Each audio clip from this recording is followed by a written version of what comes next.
Il y a longtemps, il y avait un puissant roi nommé Abraha.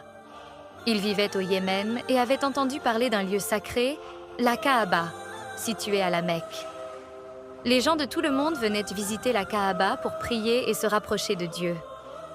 Abraha était jaloux de cet endroit et voulait que tous les gens viennent plutôt dans son propre temple. Il décida alors de détruire la Kaaba pour montrer sa force et détourner l'attention vers son temple.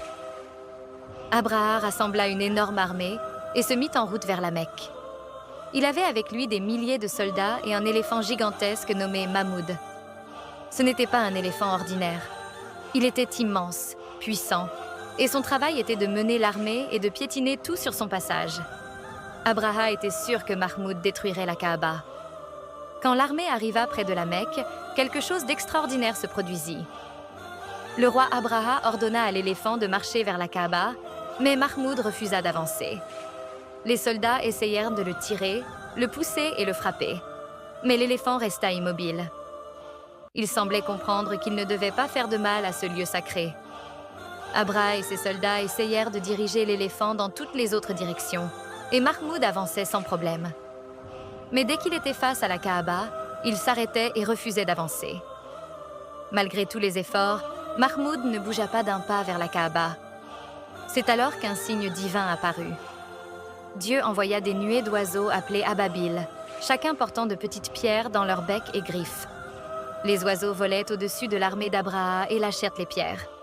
À première vue, les pierres semblaient petites, mais elles avaient une force incroyable. Lorsqu'elles touchaient les soldats, elles causaient de grandes blessures, et les soldats s'écroulaient un par un. Abraha regardait son armée se faire décimer par ces oiseaux et ces petites pierres. Ni lui, ni ses soldats ne pouvaient se protéger. L'armée fut rapidement anéantie, et Abraha lui-même fut touché. Il finit par battre en retraite, affaibli et humilié, comprenant qu'il ne pouvait pas s'opposer à la volonté de Dieu. L'éléphant Mahmoud est devenu célèbre non pas pour sa force, mais pour son respect et sa compréhension. Il a montré que même les créatures les plus puissantes peuvent reconnaître et respecter les choses sacrées.